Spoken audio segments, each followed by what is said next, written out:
ازيكم حبايبي؟ عاملين ايه؟ يا رب تكونوا بخير. طبعا السويس رول من اكتر الحاجات اللي بتتخطف خطف لو اتعملت وتتحط على جروب، سواء عملتي دستة او نص دستة او عملتي مثلا 3 قطع في بوكس مع كبات مع اكلير. بيكون حلو جدا وشكله مبهج وبيتاخد على طول اول ما بيتحط على الجروب. يلا بينا نسمي الله ونشوف عملناه ازاي. بسم الله الرحمن الرحيم. هحط في العجان 4 بيضات، هحط عليهم غطا فانيليا. ما بنكترش طبعا الفانيليا، كل مره بقول لكم كده علشان بس ما يمررش الكيك معانا، علشان اوقات في ناس بتشتغل وعامله كل حاجه صح وبعدين تقول في مراره في الكيك. ده بيكون بسبب الفانيليا.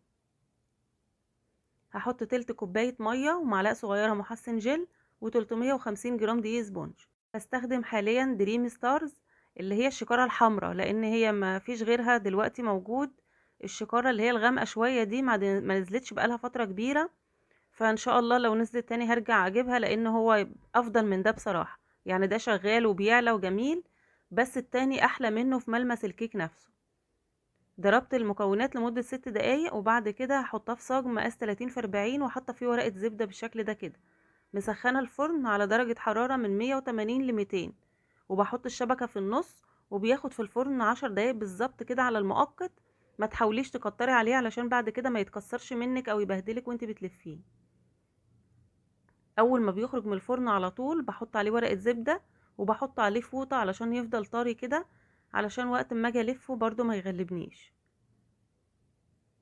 هنعمل صاج الشوكولاتة بنفس المقادير: 4 بيضات، غطا فانيليا، وبرضو معلقة محسن جل صغيرة وتلت كوباية مية و300 بقى 25 جرام دقيق، وبعد كده بحط عليهم 25 جرام كاكاو او معلقتين يعني كبار. بنقلل في السويس رول بس شوية دقيق علشان بالذات اللي بالكاكاو، علشان هنضيف الكاكاو تاني فما ينشفش معانا.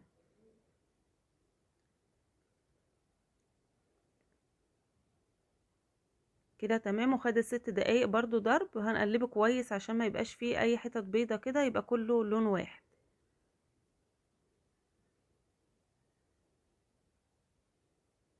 اهم حاجة انك ما تزوديش عليه في التسوية علشان بس ما يتكسرش منك بعد كده او ينشف. دلوقتي هنعمل الكريمة للصاج الابيض. هحط كوباية وربع كده او كوباية وحاجة بسيطة كده من الكريمة، وهحط عليها تلت كوباية سكر، وهحط عليهم كمان شوية باستري، يعني معلقتين او 3 كده حسب ما انت عايزة، وممكن تستغني عنه تماما يعني. وهحط كوبايتين الا ربع مية.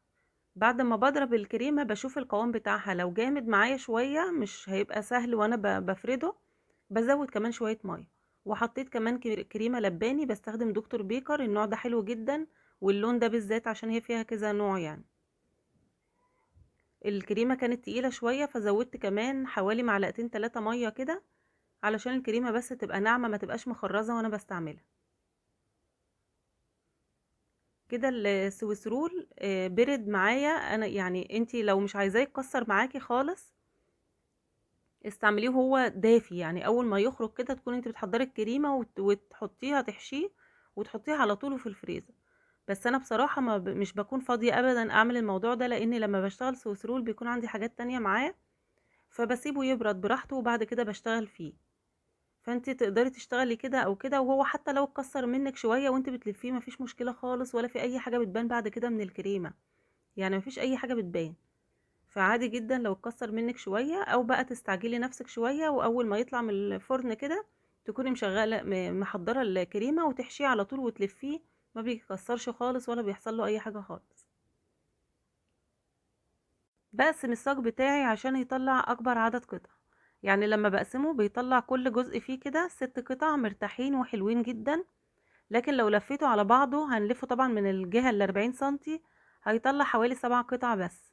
فعشان كده بقسمه علشان يطلع عدد قطع اكبر، وعلشان طبعا يوفر معاكوا وقت ومجهود وكل حاجة. وبتكون القطع كمان مقاسها جميل جدا، وبالذات بنكون حاشيين وحلو قوي. فبيكون الطريقة دي حلوة جدا لحشو السويس رول بصراحة. انا بحب احشيه طبعا لو مش عايزة تحشيه براحتك ممكن تحطي صوص، بس لو مش عايزة تحطي فاكهة يعني، او لو حسيتي ان الفاكهة هتضايقك ولا حاجة وانت بتلفيه او يتكسر منك ممكن تحطي صوصات بس. انا ما بتفرقش معايا بصراحة، يعني حتى لو اتكسر مني شوية وانا بلفه مش مشكلة خالص، بعد كده لما بيتحط في الفريزر بيتماسك كويس جدا، وبحط عليه الكريمة مفيش حاجة بتبان خالص. بتني بس اول الطرف بالراحة كده، واتنيها مظبوطة جدا، وبعد كده بلف بورقة الزبدة زي ما انتوا شايفين كده، وبرجع اكبسها كويس جدا علشان تبقى مظبوطة في الفريزر. بعد كده لما اجي اقطعها الاقيها مظبوطة معايا. بلفها كويس قوي عشان ما تنشفش في الفريزر. وعملت برضو الجزء التاني بنفس الطريقة.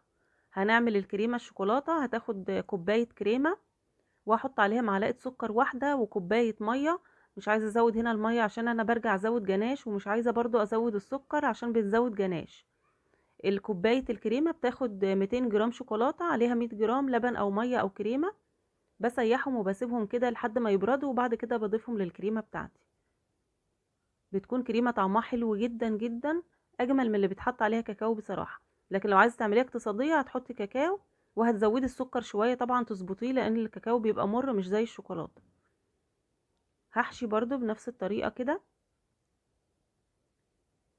بقسمه من النص، انا بقسمه بصراحة بالوايم كده او بالنظر. لو انت عايزة تقسمي بالمسطرة مفيش مشكلة، قيسي واقسمي. هحشي الجزء الشوكولاتة. انا حشيت جزء حطيت عليه مربى حليب مع موس الشوكولاتة، والجزء التاني حطيت فيه نوتيلا مع موس الشوكولاتة، وبحط برضو رشة مكسرات كده. بتكون طعمها جميل كده لما تيجي تقطعي بالمعلقة وتلاقي كل قطمة كده فيها طعم. الصوصات والمكسرات بيدوا طعم حلو قوي للجاتوهات والحاجات دي. وبلفها بنفس الطريقة كده. والتانية حشيتها النوتيلا زي ما قلتلكوا، وهلفها برضو بنفس النظام.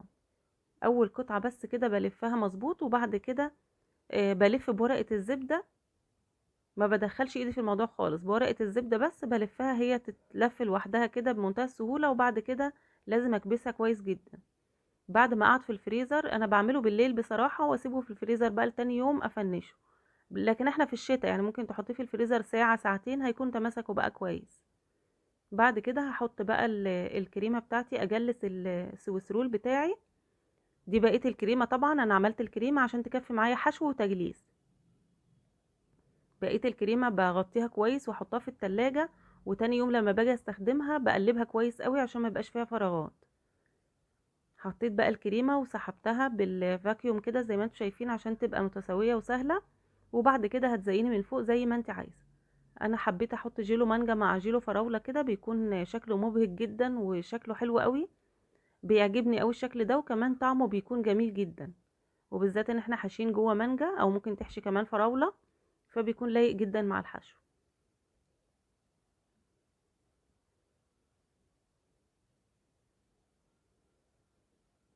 الصاج اللي هخلصه بقى المفروض ان هي تتقطع على طول قبل ما تفك، يعني لان هي طبعا خارجة من الفريزر. وتتقطع على طول بقى بالسكينة كده وهي لسه برضو متماسكة، عشان تطلع لك القطعة مظبوطة. بس انا هخلص بقى القطعة كلها معاكم وبعد كده هنقطع. حطيت على دي نوتيلا بيضة طبعا عليها زيت. لازم يكون عليها زيت علشان ما تقفش كده وتجمد لما تحط في التلاجة. وحطيت رتوش كده من الشوكولاتة الجناش. وبعد كده برضو هسحبها بالاسباتولا. بحب قوي التشبيحات دي في السويس رول، بحس ان هي شيك جدا، وبيكون شكلها يعني حلو.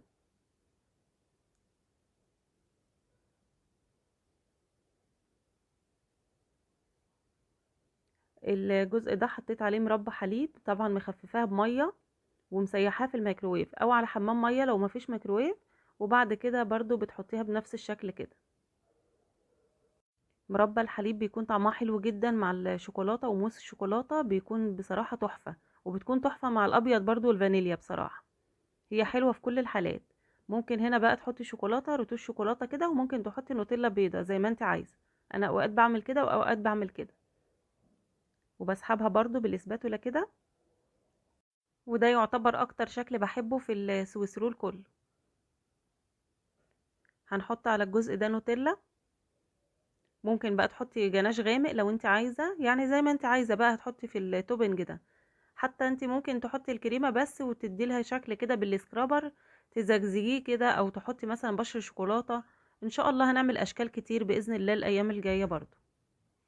النوتيلا برضو حطيت عليها معلقة زيت عشان تبقى طرية بعد كده وانا بقطع. وبحط عليها دلوقتي خطوط من النوتيلا البيضة او شوكولاتة بيضة لو عندك، بس يكون عاملاها جناش او حاطة عليها زيت، علشان بعد كده وانتي بتقطعيها ما تتكسرش منك ويكون شكلها مش حلو. عملت خطوط كده بالورب ورجعت عملت الجهة التانية او بالعكس عشان يكون شكلها المربعات دي او السمبوكسات دي بيكون شكلها حلو قوي. بقطع بقى الاطراف، وبعد كده انا بحط السكينة كل مرة بين كل قطعة والتانية بحطها في مية سخنة، مية سخنة بتغلي جنبي، حطاها وبحط فيها السكينة، وبعد كده بمسح السكينة واقطع. اول ما المية تبرد شوية بروح اغيرها واجيب مية تانية سخنة علشان القطعة تيجي مظبوطة بتاعة السويس رول. حطيت في العلبة بالشكل ده كده، واديت روزتات لبعض وحدات كده فيهم، ما حطيتش على كلها بصراحة.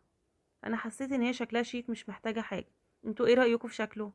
لو شكله عجبكم ما تنسوش تعملوا لايك وشير وسبسكرايب وتفعلوا الجرس عشان يوصلكوا كل جديد، وطبعا قولولي رأيكم في التعليقات. حطيت الباقي في الاطباق كده زي ما انتوا شايفين، وكان شكله شيك جدا الحمد لله. اشوفكم على خير.